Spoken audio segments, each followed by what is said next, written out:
Now जो हम लोगों ने लास्ट वीक में लास्ट सेशंस में देखा है कि जहाँ हमने एक प्रोजेक्ट बनाया था, देन उस प्रोजेक्ट के अंदर हम लोगों ने कुछ ऑपरेशंस परफॉर्म किए, जिसमें से मैंने डेटा कैसे हमारे पास में सर्वलेट पर फेच करते हैं। देन उस डेटा को अगर मुझे डिस्प्ले करवाना है तो ब्राउजर पे कैसे डिस्प्ले करवाते हैं, तो वो हम लोगों ने देखा था। इवन हम लोगों ने एक एरे लिस्ट का ऑब्जेक्ट बना के उस डेटा को फेच करके उस एरे लिस्ट में स्टोर किया, देन वहां पर उस एरे लिस्ट को डिस्प्ले किया है ऑन योर ब्राउजर। नाउ अब आज हम लोग जो ऑपरेशंस देखेंगे वो ओवरऑल क्रूड एप्लीकेशंस देखेंगे यूजिंग सॉलिड जेएसपी, जहाँ पर हमारे पास में हम लोग प्रॉपर फॉर्म बनाएंगे, उसका डेटा फेच करेंगे, उसका डेटा स्टोर करेंगे डेटाबेस में, डेटाबेस से स्टोर करेंगे और डिस्प्ले करेंगे ऑन योर ब्राउजर। देन उसमें एडिट एंड डिलीट ऑपरेशंस हम लोग परफॉर्म करके देखेंगे। तो यहाँ पर मैं एक नया प्रोजेक्ट बनाता हूँ, new file dynamic web project. इस प्रोजेक्ट का मैं नाम डिफाइन करता हूँ web web demo web application, demo web application. जैसे मैं यहाँ पे डायनामिक मॉड्यूल वर्जन 3.0 सेलेक्ट करता हूँ, ये अपाची टॉमकैट आपके पास में रन टाइम है। Next, okay and finish. ये प्रोजेक्ट हमारे पास में क्रिएट हो जाएगा। सो जैसे हम लोगों ने देखा यहाँ पे डेमो वेब एप्लीकेशन ये क्रिएट हो गया है। नाउ जब भी हम लोग प्रोजेक्ट को रन करते हैं तो जो सबसे पहला फाइल होता है वो होता है डिप्लॉयमेंट डिस्क्रिप्टर में index.html, बिकॉज अगर आप यहाँ देखेंगे तो अभी फिलहाल कोई वेब ऐप में फाइल क्रिएट नहीं है, ना ही वेब ऐप में आपके पास डिप्लॉयमेंट डिस्क्रिप्टर है। बट अगर मैं इसको रन करता हूँ यहाँ से जनरेट करता हूँ, तो यहाँ अगर आप देखेंगे इस वेब डॉट एक्सएमएल पे जाके, तो यहाँ आपको फर्स्ट फाइल क्या मिलेगा, index.html, index.html, index.jsp। तो इसमें से कोई भी फाइल रहेगा तो वो फाइल डायरेक्ट आपके पास होम पेज पर डिस्प्ले हो जाएगा। हाँ, अगर index.html भी है, index.jsp भी है, तो फिर वो रेफर करेंगे index.html को। ओके, सो ये सीक्वेंस है, first one, second one, third one, fourth one, fifth one and six one. This are the six files जो आपके पास वेलकम फाइल में हो सकता है। ओके, तो मैं यहाँ पर इसमें से एक फाइल क्रिएट करता हूँ कॉल्ड एज एन index.jsp। तो वेब पर राइट क्लिक करते हैं हम लोग, न्यू फाइल index.jsp, इसका नाम डिफाइन कर देंगे index.jsp। ओके, ये फाइल क्रिएट हो गया है। यहाँ पर मैं एक h1 टैग के अंदर डिफाइन कर देता हूँ message, welcome to servlet JSP, servlet JSP CRUD operation, servlet JSP CRUD operations. अब यहाँ पर हमने इसको नाम दे दिया सर्वलेट जेएसपी क्रूड ऑपरेशंस। यहाँ मैं कुछ एंकर टैग डिफाइन कर देता हूँ, एंकर टैग href। ओके, इस पे हम लोग नाम दे देंगे होम। इसी को ही मैं कॉपी करता हूँ, पेस्ट पेस्ट। ओके, और first one is in home, तो यहाँ आ जाएगा index.jsp। देन सेकेंड वन हमारा है रजिस्टर, तो यहाँ पर आ जाएगा adduser.jsp। ओके, देन यहाँ हमारा है यूजर लिस्ट। ओके, अब ये मैं दो तरीके से आपको बताने वाला हूँ, तो इसे मैं डिफाइन कर देता हूँ user list one and user list two. User list one, user list to.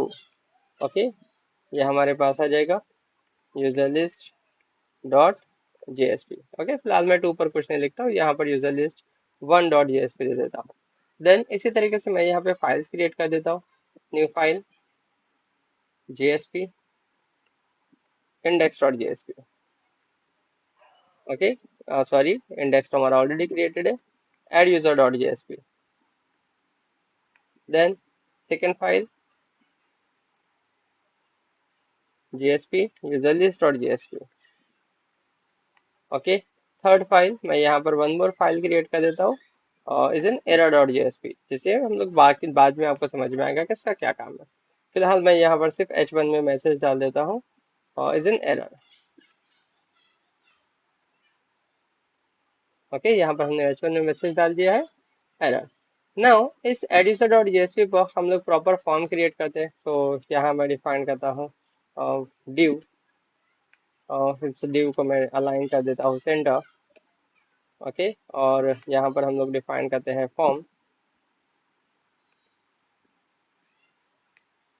इस पे हम लोग डिफाइन कर देंगे टेबल टैग।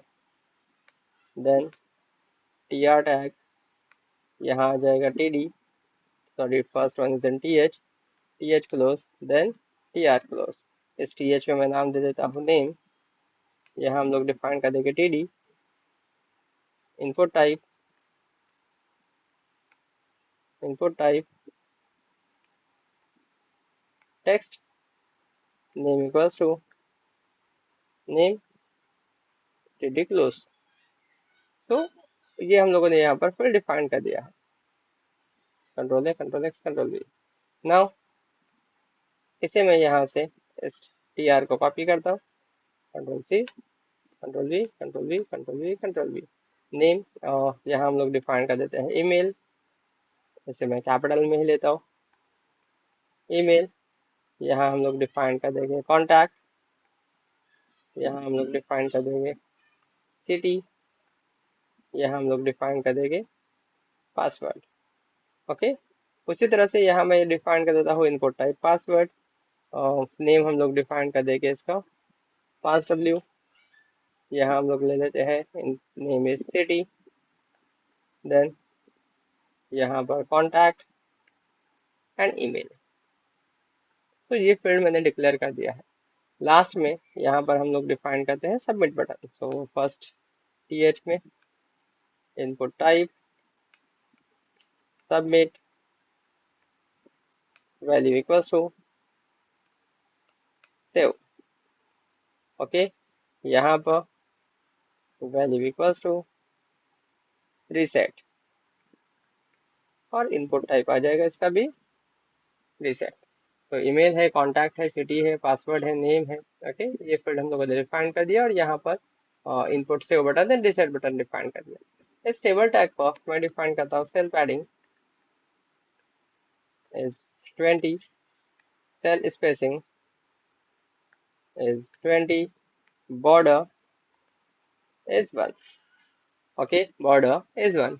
अगर मैं इस पेज को और इस प्रोजेक्ट को यहाँ से रन करता हूँ, डेमो एप्लीकेशंस पर right click, run on server, आपके पास जो टॉम कैट है वो सिलेक्ट किया, नेक्स्ट, देन इसमें से मैं क्रूड एप्लीकेशंस को रिमूव करता हूँ, देन वेब क्रूड डेमो को रिमूव करता हूँ, देन डेमो वेब एप्लीकेशन जो है जो हमने भी बनाया है उसे मैं यहाँ से रन कर देता हूँ, फिनिश।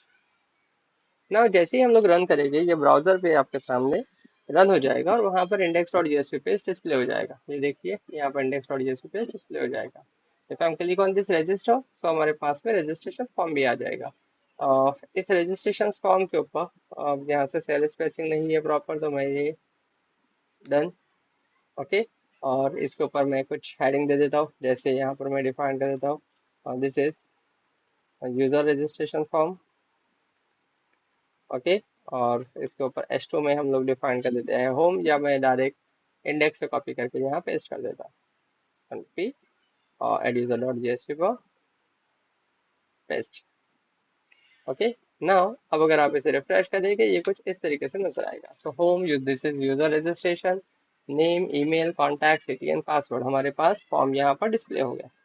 अब if I click on this save button, जैसे ही सेव बटन पे क्लिक करेंगे ये कॉल जाएगा आपके पास, कॉल जाएगा आपके पास में यहाँ से सर्वलेट पर, बट सर्वलेट हमने डिफाइन नहीं किया है। अगर आप देखेंगे यहाँ पर एक्शन में कुछ नहीं है, तो यहाँ पर मैं एक्शन में एंड मेथड दोनों चीज डिफाइन कर देते हैं। मेथड हम लोग लेते हैं पोस्ट, बिकॉज ये रिक्वेस्ट जो है पोस्ट टाइप पर जाना चाहिए, बिकॉज ये रिक्वेस्ट जो है पोस्ट टाइप पर जाना चाहिए। और मेथड में हम लोग डिफाइन करेंगे सर्वलेट का नाम। तो अभी तक कोई सर्वलेट हमने नहीं बनाया है, तो मैं यहाँ से जावा रिसोर्स पर राइट क्लिक करता हूँ, SRC में जावा पर, एंड यहाँ पर एक हम लोग सर्वलेट क्रिएट करते हैं विथ नेम यूजर, बट इसका पहले पैकेज डिफाइन करते हैं com dot servlet, and servlet का नेम डिफाइन करते हैं यूजर सर्वलेट। जैसे ही हमने यूजर सर्वलेट डिफाइन किया, इसे मैं नेक्स्ट पे क्लिक करता हूँ, देन फिनिश। तो ये सर्वलेट आपके पास बन जाएगा। इसमें जो एक्स्ट्रा कोड है इसे मैं यहाँ से रिमूव कर देता हूँ, with constructor, comment code, get method को हमने क्लीन किया, देन पोस्ट मेथड में जो कोड है इनबिल्ट उसे मैं क्लीन करता हूँ, और इस पोस्ट मेथड पर हम लोग SOP डिफाइन कर देते हैं request accepted, request accepted. Okay, यहाँ पर हम लोगों ने रिक्वेस्ट एक्सेप्टेड करके मैसेज डिफाइन कर दिया। अब अगर मैं इसे रन करता हूँ तो यहाँ पर रिक्वेस्ट एक्सेप्टेड मैसेज आना चाहिए, बट उससे पहले मुझे एक्शन में यूजर सर्वलेट लिखना पड़ेगा। तो ऐड यूजर पर आते हैं, यहाँ एक्शन में लिख देते हैं यूजर सर्वलेट। नाउ इसे मैं right click, run as, run on server, then local host, आपका server selected, next and then finish. जैसे ही हम लोग रन करेंगे वहां पर आपके पास ये मैसेज डिस्प्ले हो जाएगा। ये देखिए रजिस्टर नाउ। जैसे ही मैं सबमिट बटन पे क्लिक करता हूँ ये कॉल चला जाएगा। ये देखिए on browser request accepted. Okay, I hope ये आपको समझ में आया है। नेक्स्ट सेशन में इस डेटा को कैसे फेच करेंगे। ये डायरेक्ट मैंने सबमिट बटन पे क्लिक किया है तो ये आपके पास डायरेक्टली सर्वर पे रिक्वेस्ट चला गया, बट ये रिक्वेस्ट नहीं जाना चाहिए। इसके लिए हम लोग क्या करेंगे ये नेक्स्ट सेशंस में देखते हैं। Thank you.